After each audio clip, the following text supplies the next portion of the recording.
السلام علیکم دوستوں، ہمارے اکثر نوجوان اور عمر رسیدہ لوگ بھی یہ سوال کرتے نظر آتے ہیں کہ اسماعیلی، بوہری اور آغا خانیوں میں کیا فرق ہے اور ان کی تاریخ کیا ہے۔ اس کے بدلے میں جو جوابات ملتے ہیں وہ نئی نسل کو مزید الجھا دیتے ہیں۔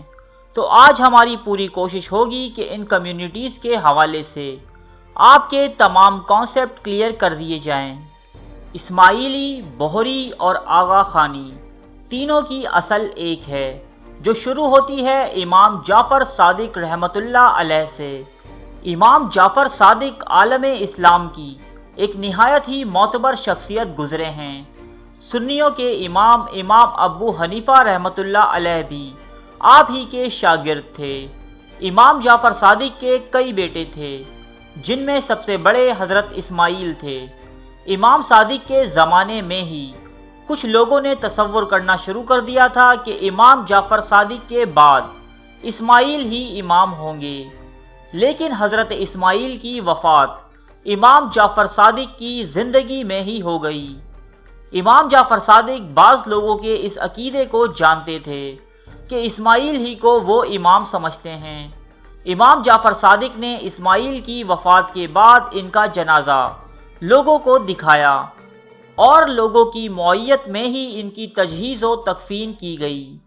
جب امام صادق کی وفات ہوئی تو ان کی وصیت کے مطابق اکثر اہل تشیع حضرات نے امام کاظم کو اپنا امام مان لیا۔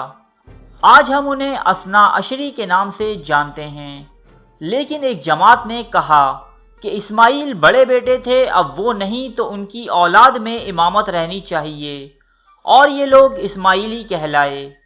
جن لوگوں نے امام جعفر صادق کے بعد امامت کو حضرت اسماعیل کی نسل میں مان لیا، تو آگے چل کر ایک وقت آیا جب انہی اسماعیل کی اولاد میں سے ایک شخص مہدی کو مصر میں حکومت ملی، جہاں انہوں نے خلافت فاطمی کی بنیاد رکھی۔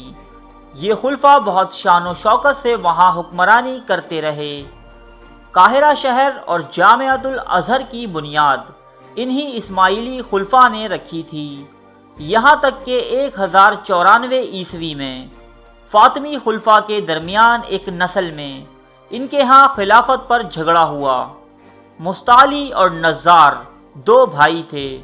لوگوں میں دو گروہ بنے، ایک نے مستعلی کو امام مان لیا اور ایک گروہ نے نزار کو اپنا امام مانا۔ مستعلی کو ماننے والوں کو مستعلیہ کہا جاتا ہے، جو آج کل پاکستان اور انڈیا میں بوہرا یا بوہری کے نام سے مشہور ہیں، اور نزار کے ماننے والوں کو نزاریہ کہا جاتا ہے، جو آج کل سب کانٹیننٹ کے آغا خانی ہیں۔ لیکن چونکہ خلافت مستعلی کو ملی تو نزاری یعنی آغا خانی فرار ہو کر ایران آئے اور قزوین نامی شہر کو اپنا ٹھکانہ بنا لیا، جہاں کئی برس تک جاہو چشم کے ساتھ انہوں نے حکمرانی کی۔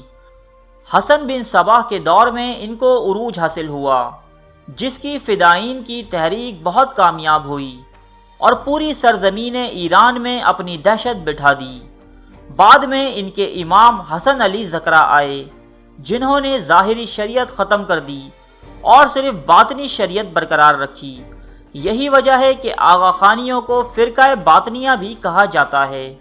دوسری طرف مستعلی یعنی بوہریوں کی خلافت مصر میں ایک طویل عرصے تک قائم رہی، لیکن صلیبی جنگوں کے زمانے میں صلاح الدین ایوبی نے پے در پے حملوں کے بعد اس حکومت کو ختم کر دیا۔ جب یہاں ان کی حکومت ختم ہوئی تو بوہری جماعت نے ہندوستان اور یمن کو اپنا مسکن بنا لیا۔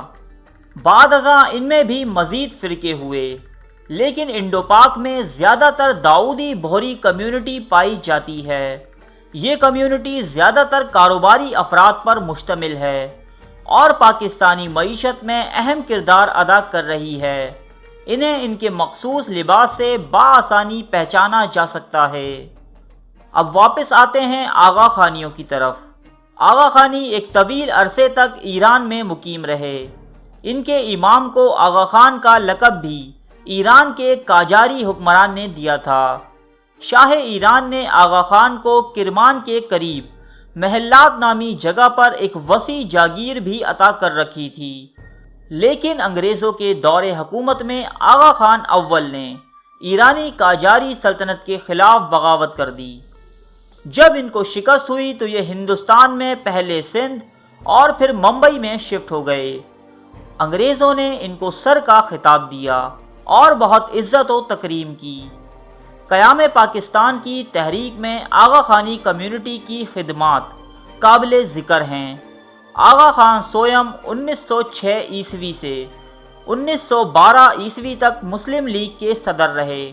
سب کانٹیننٹ کے مسلمانوں کے لیے سر آغا خان کا سب سے بڑا کارنامہ علی گڑھ یونیورسٹی کی تعمیر میں اہم کردار ادا کرنا ہے۔ اس وقت آغا خانیوں کے موجودہ امام آغا خان چہارم پرنس کریم ہیں۔ ان کا قائم کردہ آغا خان ٹرسٹ ساری دنیا میں فلاحی کاموں کے لیے مشہور ہے۔ پرنس کریم آغا خان اور ان کے فرقے کے لوگ بے حد جدت پسند ہیں اور ماڈرن طریقے پر جینا پسند کرتے ہیں۔ مانا جاتا ہے کہ سر آغا خان کے پاس بے شمار دولت ہے، لیکن وہ عرب بادشاہوں کی طرح اس کا استعمال نمائش کے بجائے فلاحی کاموں کے لیے کرتے ہیں۔ انڈیا اور پاکستان میں آغا خان کے نام سے جا بجا تعلیمی ادارے اور اسپتال موجود ہیں۔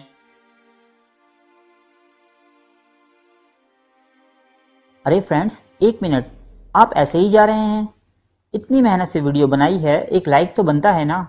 اور دوسرا یہ کہ آپ ہمیں اتنی بڑی دنیا میں دوبارہ کیسے ڈھونڈیں گے؟ تو اس کا حل یہ ہے کہ آپ ہمارے چینل کو سبسکرائب کر لیجئے اور اس بیل کے آئیکن کو کلک کر دیجئے۔ اس طرح ہمارے آنے والی تمام ویڈیوز آپ تک پہنچتی رہیں گی۔ ارے ڈریے مت، یہ بالکل فری ہے۔